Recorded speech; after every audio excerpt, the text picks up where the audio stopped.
मी शौर्य स्वप्न जगताप, इयत्ता 4ची, शाळेचे नाव जिल्हा परिषद प्राथमिक शाळा जगदायवाडी. आमच्या शाळेमध्ये महावाचन उपक्रम राबवला जातो. त्यामध्ये मी एक पुस्तक वाचले आहे. त्याचे नाव आहे देव एकच असतो. एक नरहरी नावाचा सोनार असतो. तो फक्त शंकराचाच भक्त असतो. तो इतर देवांकडे जात नसतो.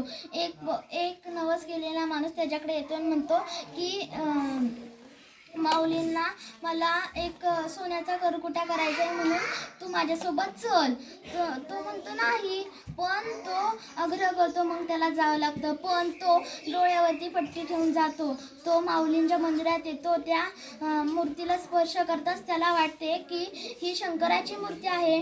मग ही शंकराची मूर्ती आहे. मग तो डोळ्यावरची पट्टी काढतो, बघतो तर काय ही माऊलींची मूर्ती. मग त्याला कळते देवांची नावे वेगळी असली तरी देव एकच असतो.